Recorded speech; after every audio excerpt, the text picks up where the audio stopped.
जोंना अबावबा इउटुब चेनेलफ्राव माने निउस जायनाखि होदों बेफोराव बुंलादों बे दावराव देख्रेब नार्जारिया मा बुङो हाग्रामा अनलायनाय बुंबाय होननानै बुंदों आरोखि दा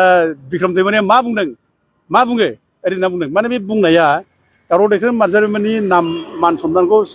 फोजोबस्रांनो इमेजखौ फोजोबनो थाखायसो बुंनाय जादों आरोखि दा आनइटिकेट बे माने इटिकेटखौ रोंनांगौ आरोखि इटिकेटखौ रोंनोब्ला बिसोर आंनाव सोंफैनांगौमोन जे दावराव नों मा बुङो बे ब्लगनिफ्राय ओंखारा होननानैथ' बुंबाय हाग्रामा अनलाया नोंनि स्टेटमेन्ट नामा बेखौ आं सोंनांगौमोन खिन्थु बेखौ सोंफैया बुंबाय भारा भारा बुंनाया बे आंखौ बदनाम खालामनानै नागारनाय जादों आरोखि दा जोंहा खुनु खोथा गैया जाहाथे देरसिन रावबो देरसिन नङा सोरबा हाग्रामा सोरबा पार्टि सोरबा माने प्रमद बर' सोरबा इउजि ब्रह्म रावबो देरसिन जोंनि थाखाय नङा जाहाथे देरसिन जों जाथिखौ जिखुनु टाइमावनो जोङो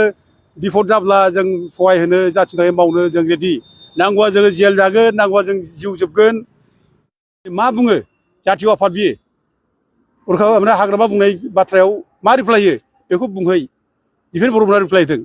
आं सानो बिथांमोनहा रावबो साहस गैया मानो बेखौ रिप्लाय होयोब्ला बांगालफ्रा गाज्रि मोनगोन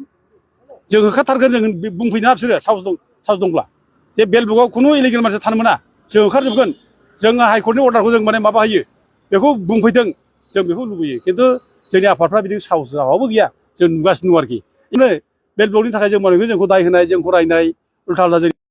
जे मोनसे माने देशआ जोबनोब्ला मोनसे हारिया जोबनोब्ला बे जादों बिखा हुआ पत्रकार बेनि थाखाय जोबगोन होनना बुंदों ओमफ्राय मोनसे जाहैबाय दरा हुआ अपोजिशन बेनि थाखाय देशआ जोबगोन जाथिया जोबगोन ओमफ्राय मोनसे जाहैबाय चुप्पि हुई जनता सिरि सिराय गिनानै थानाय एक्सन थानाय जनताफोर बेजों देशआ जोबगोन होनना बुंदों आरोखि दा जोंना जुदि बिखा जाजोबब्ला बायजायोब्ला जोंना इउटुबारफ्रा जोंना फैसा थाखा गरफा गरनैनि थाखायनो जुदि सोरनिबा फलिया जानानै जुदि बुङोब्ला